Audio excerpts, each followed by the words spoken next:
theta equals 1/3. Oh, I check out my chart. Look at sine. I got a 0, 1/2, square root of 2 over 2, square root of 3 over 2. I got a 1.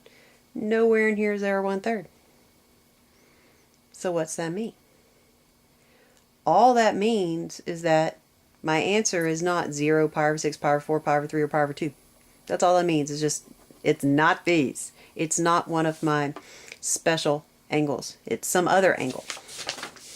So this is where we're going to use our calculator to do inverse, use the inverse commands. So when I go, where's there not a glare? There we go. So on my calculator, so if I hit, let me delete this stuff. Let's just clear everything out. So if I hit the trig button, all right, so trig button right here next to the 7. See, I got all these options. Sine, cosine, tangent, cosecant, secant, cotangent, and all of the inverses. Most scientific calculators only have sine, cosine, and tangent. We are lucky enough to have all 6. Take your cursor, put it over the battery.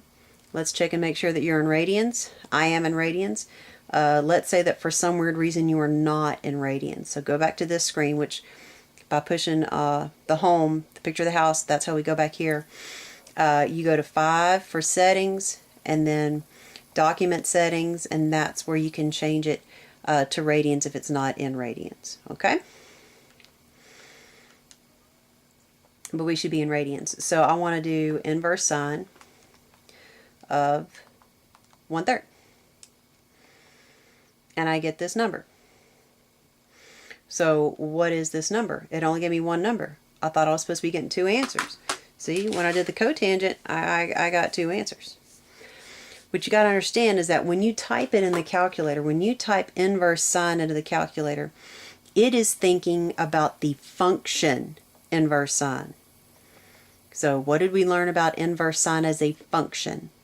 It only existed in quadrants 4 and 1, and not just quadrant 4, but it was from -2 pi, negative pi over 2 to pi over 2. So it was very specific in what values you would get. So this, when I put in a positive, this is just my reference angle, okay? So this is my reference angle. So if I say reference angle 0.3398, I'm just going to write down a couple of the decimals. So that's my reference angle. I still got to figure out what quadrants I'm working in. So I got my reference angle from the calculator instead of the chart.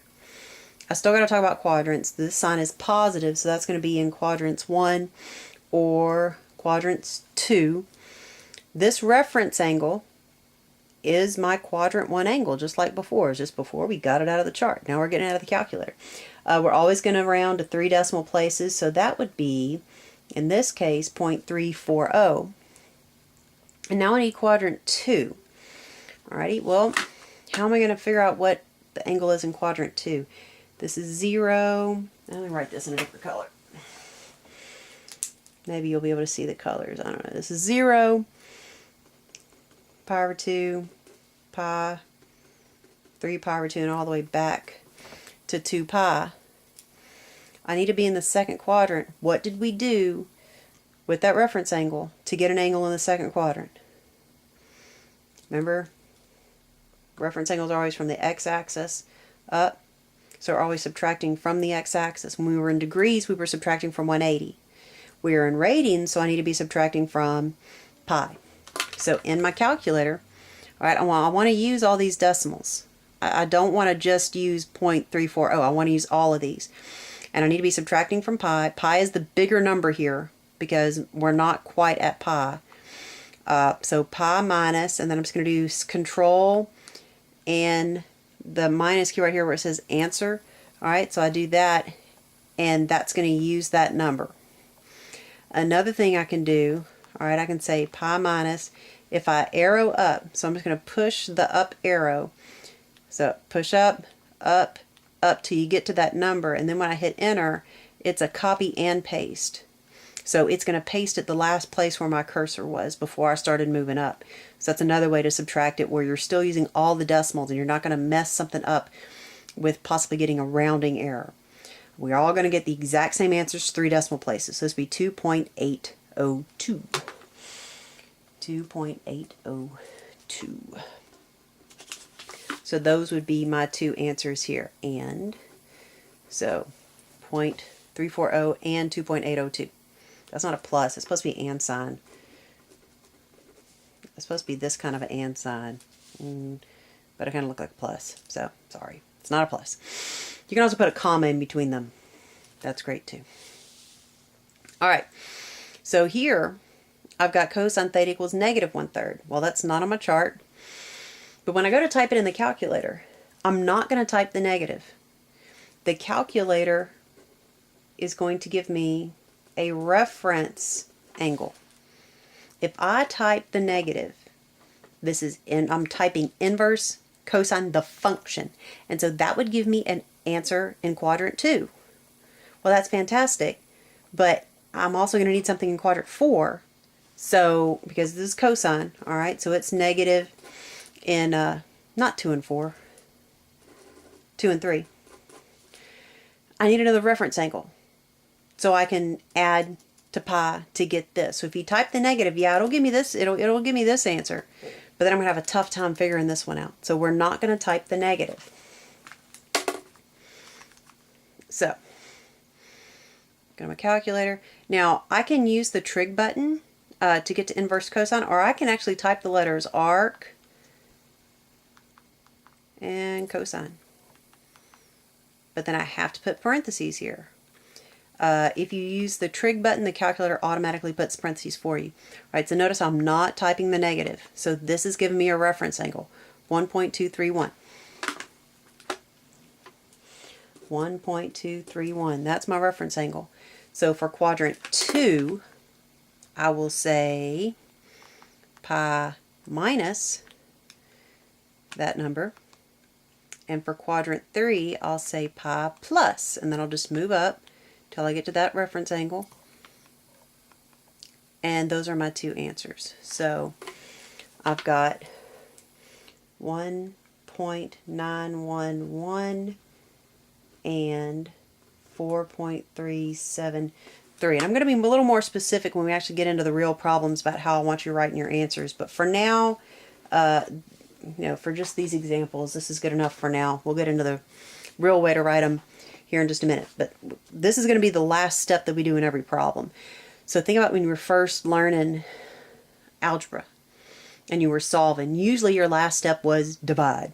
At the end, generally it was divide at the very end. This is always going to be what we're going to do at the very end, is look for my reference angle, get the quadrants, and get my 2 answers, unless it's something on an axis, when in a situation where we're only going to have 1 answer. All right. So these are your directions. Leave answers in exact form when possible. So anytime we have a special angle and something's on the chart, we're going to use that. Otherwise, round to the nearest thousandth. So that's 3 places. That's always our rule. So when we look at something like example 4, just think about your general algebra rules. I want to get the secant by itself. It's just that simple. I want the secant by itself so it can look like the problems that we just looked at a second ago. So I'm going to subtract a 2, secant x, subtract a 2 from both sides. So I'll have a 6 over there. I'll divide the -3, so I'll have a -2 right there. And then I ask myself, is that on the chart? Looking here at secant. Oh, well, you can't see. There you go. Secant 2 right here, so this is on the chart. So pi over 3. So pi over 3 is my reference angle. I've got a negative, so where is secant negative? Secant is the reciprocal of cosine, so that would be 2 and 3. In the second quadrant, I'm going to have 2 pi over 3, and in the third quadrant, I'm going to have 4 pi over 3. Now here is where I'm going to be really specific about how I want you writing your answers. What are these What did we find? When we're solving, what do you find? When you were in algebra and you solved an equation, what were you finding? You were finding x. And your answer would be x equals something. Well, here, I'm solving for x. So I want you to write your answers. X equals 2 pi over 3, 4 pi over 3. There you go. I want you writing an x equals. I will take off if you do not write an x equals. Mr. Fort, when you're grading their quizzes, take off points if they do not write x equals. You don't have to separate them into two separate x equals. I'm not going to be that picky with you. But you got to write your x equals. And my reasoning for that, even though I don't have to explain myself to you, but I will, because next 6 weeks, the stuff that we're doing next 6 weeks, the angle is not going to be just an x.